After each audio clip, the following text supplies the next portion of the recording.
Hello students, आज के इस लेक्चर में हम पढ़ेंगे दर्पण सूत्र तथा आवर्धन, मिरर फार्मूला एंड मैग्निफिकेशन। और ये आज का जो लेक्चर है इसमें प्रकाश के परावर्तन का लास्ट लेक्चर होगा। अपलाइट क्या होता है, आज की इस लेक्चर में प्रकाश के परावर्तन का आखिरी लेक्चर है, आखिरी टॉपिक है। और इसमें आइए हम शुरू करते हैं दर्पण सूत्र तथा आवर्धन, मिरर फार्मूला एंड मैग्निफिकेशन क्या होता है। पहले हम सबसे पहले परिभाषा लिखते हैं, उसके बाद हम यहाँ पर समझाएंगे, उसके बाद बताएंगे आवर्धन क्या होता है, उसके बाद आवर्धन का फार्मूला हम बताएंगे। यहाँ पर ध्यान दीजिए, दर्पण सूत्र तथा आवर्धन, मिरर फार्मूला एंड मैग्निफिकेशन। इसका फार्मूला आप देखेंगे, किसी गोलीय दर्पण में ध्रुव से वस्तु तक की दूरी u, जो ध्रुव से वस्तु तक की दूरी होती है, यहाँ दर्पण के सामने मतलब दर्पण के सामने कितनी दूरी पर वस्तु रखी हुई है। ध्यान से सुनिए, दर्पण के सामने कितनी दूरी पर वस्तु रखी हुई है, वो दूरी कहलाती है वस्तु दूरी, यानी u कहलाती है बाबू। u कहलाती है कौन सी दूरी, ध्रुव से लेकर के जहां पर वस्तु रखी हुई है, ध्रुव से लेकर के ध्रुव P जो होता है आपका, ये आपका ऐसे होता है, ऐसे ये आपका ध्रुव P है। यहां से लेकर के जो वस्तु रखी हुई है, मान लो यहां है, तो इतनी दूरी u कहलाती है। ये आपकी दूरी है u, यानी कि ध्रुव से लेकर के वस्तु तक की दूरी होती है u, ध्रुव से प्रतिबिंब तक की दूरी v, और ध्रुव से ध्रुव P से, जो ध्रुव है आपका पोल है P से, वहां तक जहां प्रतिबिंब बन रहा है वहां तक दूरी होती है आपकी v। यानी सीधे सीधे कहने का मतलब ये है, ध्रुव P से पोल से वस्तु तक की दूरी, जहां पर वस्तु रखी हुई है वहां तक की दूरी होती है u, और ध्रुव से लेकर के P से लेकर के जहां पर प्रतिबिंब बन रहा है, यानी प्रतिबिंब जो बन रहा है, जहां पर प्रतिबिंब बन रहा है वहां तक की दूरी होती है u, v। एक बार फिर से समझिए, ध्रुव P से लेकर के वस्तु तक की दूरी, ध्रुव P से लेकर के वस्तु तक, यानी दर्पण के सामने जहां वस्तु रखी हुई है वहां तक की दूरी कहलाती है u, और ध्रुव से लेकर के यानी P से लेकर के प्रतिबिंब तक की दूरी, यानी जहां पर प्रतिबिंब बन रहा है वहां तक की दूरी कहलाती है आपकी v। तथा ध्रुव से मुख्य फोकस की दूरी, फोकस दूरी f, स्मॉल f, ये तो आप जानते ही हैं, के बीच एक संबंध है जिसे दर्पण सूत्र कहते हैं। यानी कि ध्रुव P से लेकर के वस्तु तक की दूरी u, और ध्रुव P से लेकर के प्रतिबिंब तक की दूरी v, और ध्रुव P से लेकर के मुख्य फोकस तक की दूरी, फोकस दूरी f के बीच में एक रिलेशन है, एक संबंध है जिसे दर्पण सूत्र कहते हैं। और वो रिलेशन क्या है, 1/f बराबर 1/v प्लस 1/u। ये आपका बहुत इंपॉर्टेंट फार्मूला है, 1/f बराबर 1/v प्लस 1/u, बहुत ही इंपॉर्टेंट फार्मूला है। इस पर न्यूमेरिकल भी लगाना पड़ेगा आपको।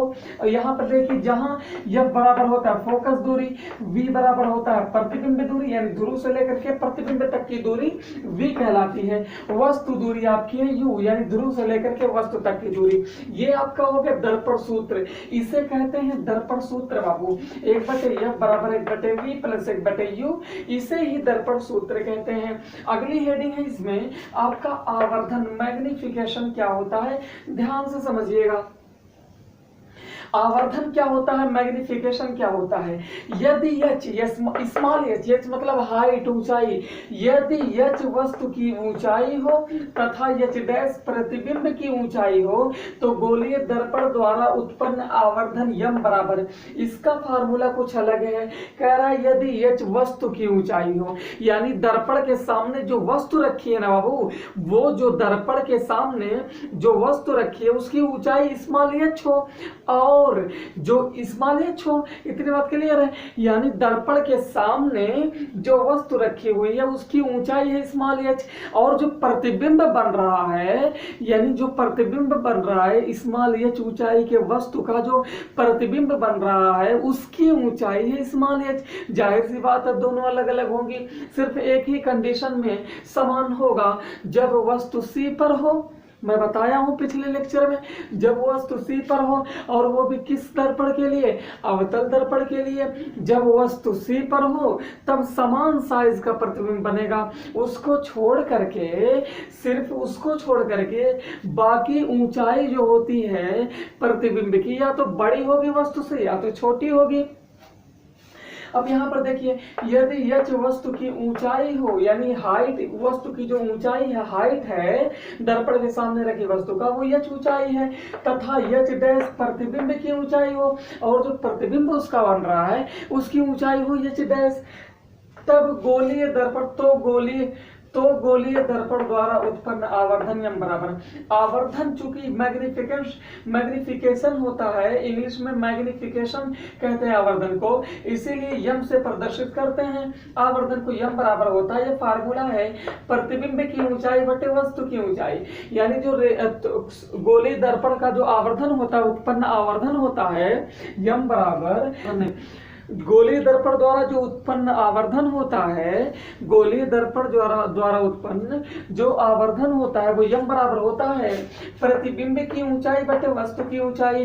प्रतिबिंब की ऊंचाई मैंने मान रखा है वो यच डैश होता है और वस्तु की ऊंचाई यच होता है, तो यम बराबर यच डैश बटे यच, यानी यम बराबर प्रतिबिंब की ऊंचाई बटे वस्तु की ऊंचाई, तो यम बराबर यच डैश बटे यच। अच्छा, इसके आगे चूंकि जगह नहीं थी बाबू, इसलिए मैंने इसको बगल में लिखा है, यानी इसके बाद जस्ट इधर आएंगे आप, ये आवर्धन यम, वस्तु दूरी u तथा प्रतिबिंब दूरी v से भी संबंधित है।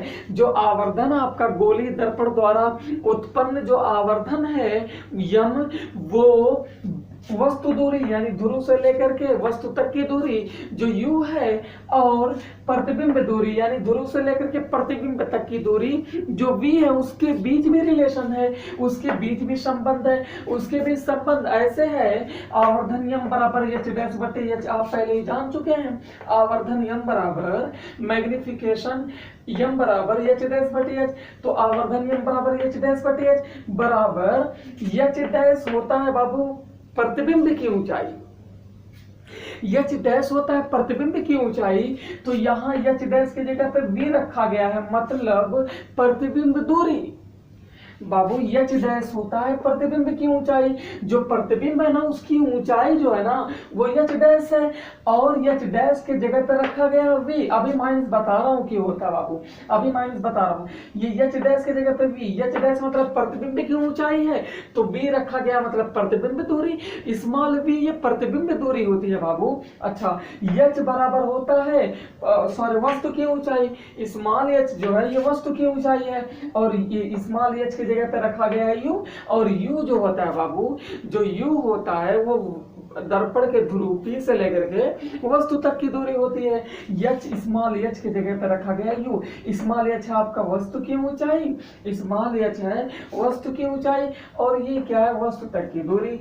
अच्छा, माइनस जो सिंबल आवर्धन है m is equal to h dash बटे एच बराबर माइनस v बटे u। ये माइनस सिंबल ये बताता है, ये आवर्धन अगर माइनस में होगा, यहाँ पर देखिए आवर्धन माइनस, अगर मैग्निफिकेशन आवर्धन आपका माइनस में है तो ये बताता है कि जो दर्पण द्वारा बनाया गया प्रतिबिंब है ना बाबू, जो दर्पण द्वारा बनाया गया प्रतिबिंब है वो वास्तविक है, यानी दर्पण के सामने बन रहा है बाबू। ये माइनस सिंबल ये बताता है, माइनस सिंबल आवर्धन में मैग्निफिकेशन में यही बताता है कि जो प्रतिबिंब बना है बाबू, जो दर्पण द्वारा बनाया गया प्रतिबिंब है, जो दर्पण द्वारा बनाया गया प्रतिबिंब है वो वास्तविक है। और प्लस सिंबल ये बताता है कि जो दर्पण द्वारा बनाया गया प्रतिबिंब है वो आभासी है।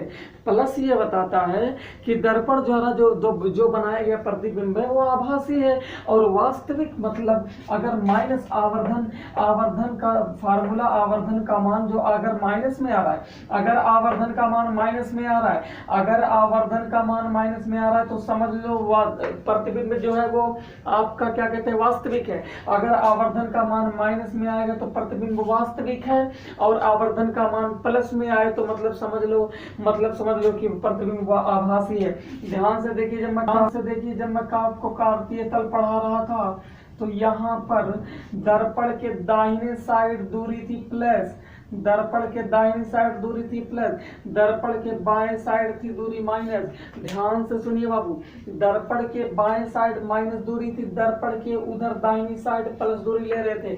ध्रुव से लेकर के जब आप दाहिनी साइड जाएंगे तो यहाँ पर प्लस था, ध्रुव से लेकर के बाएं साइड जाएंगे तो मतलब था माइनस ले रहे थे।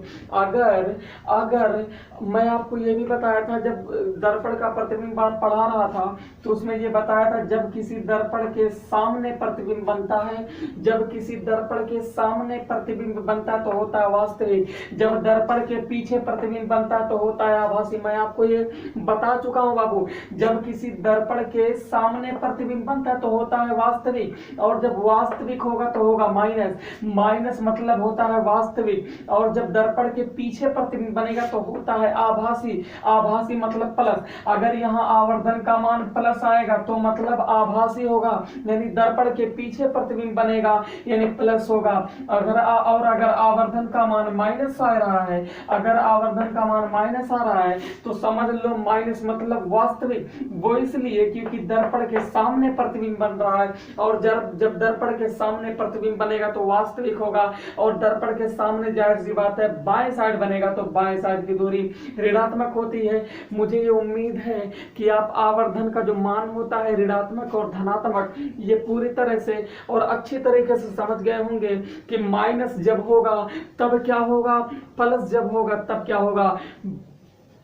बच्चों एक बार फिर से, अगर आवर्धन का मान प्लस है, अगर आवर्धन का मान प्लस है तो मतलब क्या कहते हैं आभासी प्रतिबिंब बन रहा है, यानी दर्पण के पीछे बन रहा है। अगर आवर्धन का मान प्लस है तो आभासी प्रतिबिंब बन रहा है, यानी कि प्लस, यानी दर्पण के पीछे, दर्पण के दाहिने साइड। और अगर आपका मान आवर्धन का मान माइनस है, अगर आपके आवर्धन का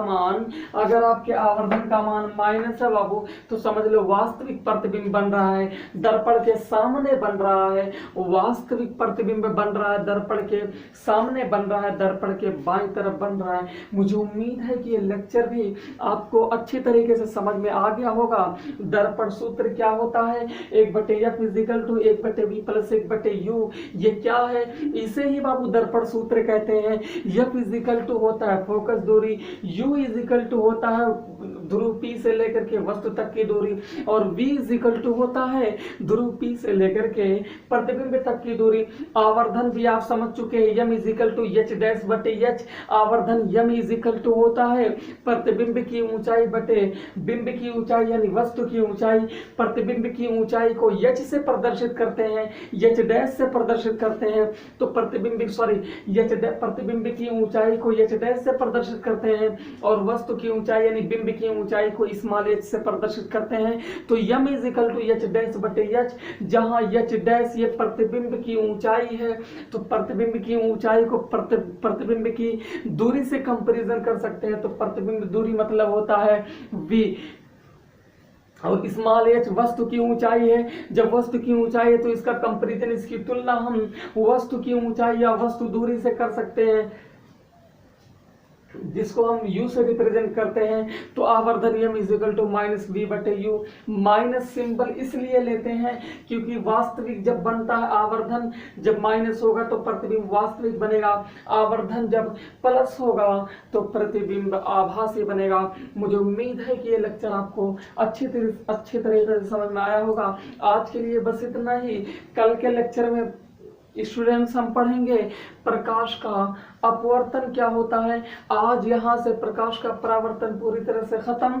अब यहाँ पर अगली हेडिंग जो होगी कल से वो प्रकाश का अपवर्तन होगा, रिफ्रैक्शन ऑफ लाइट। प्रकाश का अपवर्तन क्या होता है इसको हम अगली वीडियो में बताएंगे। तब तक के लिए हम अपनी बाड़ी को विराम देते हैं। आज के लिए बस इतना ही। शुक्रिया।